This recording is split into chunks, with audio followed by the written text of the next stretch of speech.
Today we talk about empty follicle syndrome, also known as EFS. I'm Dr. Mark Amols, and this is Taco Bout Fertility Tuesday.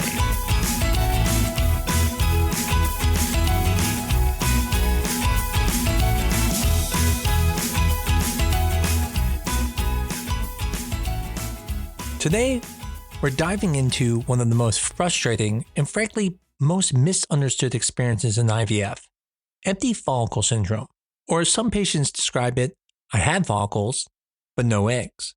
What the heck happened? You've done the shots, the ultrasounds, the blood work, and then you go in the retrieval and crickets. It's like ordering tacos and getting an empty shell. No cheese, no salsa, just a lot of disappointment. So today, we're going to talk about what empty follicle syndrome actually is, why it happens, and why in most cases it's not what it seems. You'll walk away from this episode understanding the science and hopefully feeling a little less freaked out and a lot more informed. So what is empty follicle syndrome? Well, let's start with some of the basics. Empty follicle syndrome, again also called EFS, is when no eggs are retrieved during an IVF cycle despite what looks like a very good response. In other words, your ultrasound showed growing follicles, your estrogen levels looked solid, everything looked optimistic, but when the retrieval happened, no eggs. Not a single one.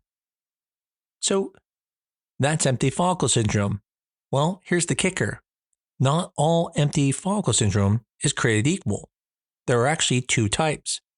There's true empty follicle syndrome, and then there is false empty follicle syndrome. True empty follicle syndrome is when everything was done right. The trigger shot was taken correctly, the hormone levels were normal, and still no eggs. And this is actually quite rare. Like, we're talking unicorn rare. It's actually not uncommon for some doctors to never see this in their entire career. This type of error is not due to user error or lab issues. It's believed to be related to a biological or maybe a genetic issue with how the follicles develop or how the eggs separate from the follicle after being ovulated. Whereas with false EFS, something went wrong with the trigger shot. Maybe it wasn't absorbed. Maybe it was taken too late. Maybe the instructions weren't clear. In these cases, the eggs were likely there, they just didn't mature or detach from the follicle wall. So how rare is it really? Well, let me be super clear here. True EFS is extremely rare. Again, many doctors will never see it in their entire career. We're talking tens of thousands of IVF cycles before one true case is seen. Even in the highest incidence, it's about 1 in 2,000 cycles, and that would be in the highest incidence in some studies. But most studies show it's extremely rare. You are more likely to be hit by lightning while eating tacos under the blue sky than to have EFS happen. However, false EFS is more common. Still rare, but common. Somewhere between about 0.5 and 1% of IVF cycles. And even that number has dropped over time as clinics have got better at preventing trigger-related issues, such as checking an HCG level after the trigger shot to make sure it worked. So if your retrieval didn't go well and you were told that maybe it's EFS, it was more likely a hiccup in the process than a mysterious ovarian disorder. The term empty follicle syndrome was first coined back in 1986. And since then, there's been some controversy about whether it's real or not. In fact, many doctors don't even believe it's real and believe it's just some fancy label for messing up. I myself fall into that group. I personally have never seen a case of empty follicle syndrome that I haven't figured out why we didn't get the eggs. But over time, we start to recognize that while rare, true EFS does exist, even though I've never seen it. And likely it's due to some weird ovarian or genetic factor. And again, most of the time, if someone's told they have EFS, they probably don't. It's probably not true EFS. They're technical issues. And understanding that distinction is key to knowing what actually happened in your cycle and how to fix it. So how do we diagnose empty follicle syndrome? Well, let me tell you what really happens. Usually, you're doing a retrieval, and all of a sudden you're not getting follicles. And right away you start realizing something is not right. Now, even though you verified the HCG levels the day before, that's the first thing I go to. Check the HCG levels. Now, sometimes it might be a little bit lower and we said, well, it's still okay. And then you start to second guess it. But technically, if it's above 30, it's not the HCG. The next thing you start to wonder is, what if they started ovulating too soon and maybe they ovulate the eggs? And what we do is we check the progesterone level from the day when we drew the HCG. And we check the progesterone level on the day that they triggered. If we see the progesterone level is already elevated or is higher than expected on the next day, we know that's a possibility that they ovulated too early, and that's why we're not seeing the eggs. Now keep in mind, if there was only one follicle or two follicles, we also realize that maybe we just didn't get the egg. What's shocking to most people is we're not actually going in there and picking up the eggs. We're taking a needle, we're putting it into the follicle, and then we're pulling the fluid. And sometimes the suction of pulling up that fluid does not pull the egg. And that's where this empty follicle syndrome gets a little murky, because the egg does have to release from the follicle. And so if the egg is very immature, it may not release. And if there is some type of genetic issue that's causing the egg to not release, then it also won't release, leading to the same issue. One of the other things I do is I talk to my embryologist. I say, are you seeing cells? If they're seeing cumulus cells, then I know that they're being released and I should be getting an egg.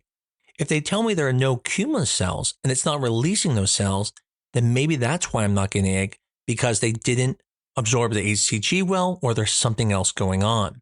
What's interesting is that sometimes I really don't know why. But what I can tell you is most of the time I get all the eggs. And so when I don't, I know something is wrong. And sometimes the next day we figure it out, because then we see the patient has multiple GVs, or there's something else that shows up that helps us understand why we didn't get all the eggs. I wish I had an answer for you of what's going on in true empty follicle syndrome, but we're not really sure. And that's what's so frustrating. There's some theories though. What if there's some type of genetic mutation in the LH-HCG receptor, meaning your follicles literally don't respond to the trigger shot? There's no way they can. The receptor's messed up.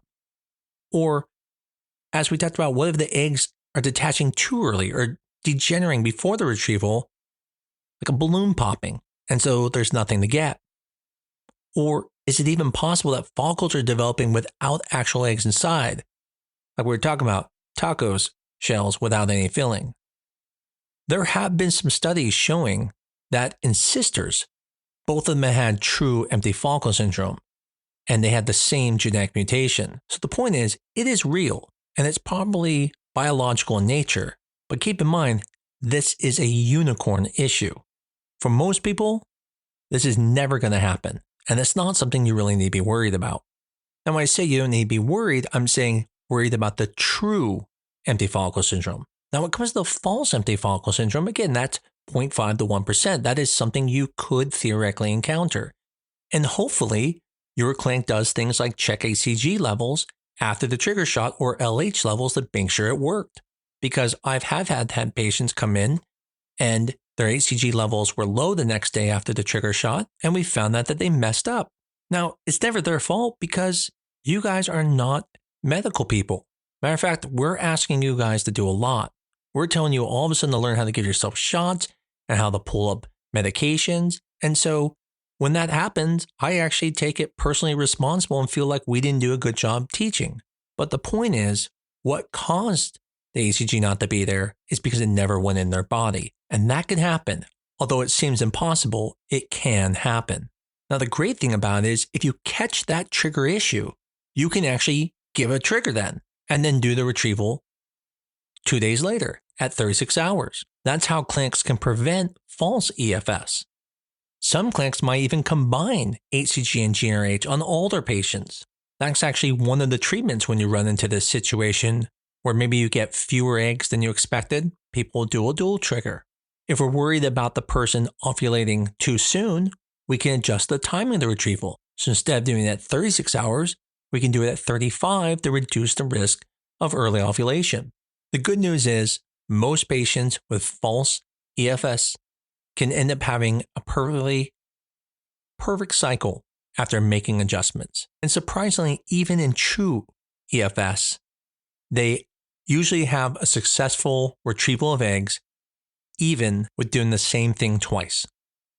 Now, I can imagine what your feelings must be if this happened, but getting no eggs seems to me to be devastating. I mean, that's not even on our radar that would happen. And so that's why it's important for clinics to do these things to make sure that the false EFS doesn't happen. But if it does happen, it's not your fault. If there is some type of genetic issue, you didn't cause it. And the more important thing to understand is it doesn't mean you don't have eggs. That's going to be the first thought you think. As I mentioned, most of the time it's going to be some type of technical or timing issue. And even if it is true EFS, it doesn't mean it's going to keep happening. Usually if it happens one time and doesn't happen again. One of the biggest problems is doctors will use the term empty follicle syndrome a little too frequently, and that can make people think it happens more often, when in reality, it probably wasn't empty follicle syndrome. Such as, let's say you have 12 follicles and only get 8 eggs. That's not empty follicle syndrome. Let's say you have 2 follicles and they go to retrieve the eggs and they don't get any. Again, that's not empty follicle syndrome, because if they're getting those cumulus cells, it just means they didn't get the egg. I personally feel that a lot of doctors use that as an excuse when they don't get the eggs, and they'll say things like, well, that follicle didn't have an egg in it. And that's not really real. Now, it's true that the follicle may have not had a mature egg in it, and that's why they didn't get the egg in it, or they just didn't get the egg. And that's why I tell my patients, I say, listen, I really tried to get the eggs. Unfortunately, I didn't. The egg could have been immature. And that's why I was talking about the next day. The next day, if you find out a lot of those eggs were immature, then I realized that's where the problem is. And now I maybe need to extend their stimulation out a few more days because it takes more time for their eggs to mature. This is where I'm always talking about how IVF is amazing, because we can look back and we can look at the information and make adjustments. In closing, where did the eggs go? Well, in most cases, they didn't disappear. They just didn't get the right signal to show up to the party. And the good news is, we can usually fix that signal the following time. Empty follicle syndrome is real, but very rare. What's most common is a retrieval that didn't go perfect due to a fixable issue. And that means there's a path forward for you. Thanks for listening to this episode of Taco Bout Fertility Tuesday. If you like this episode, as I always say, please give us a 5-star review on your favorite medium, tell your friends about us, but most of all, keep coming back. And remember, when IVF throws you a curveball, Taco Bout Fertility Tuesday's got the science, the strategy, and a side of salsa to get you through it. I look forward to talking to you again next week on Taco Bout Fertility Tuesday.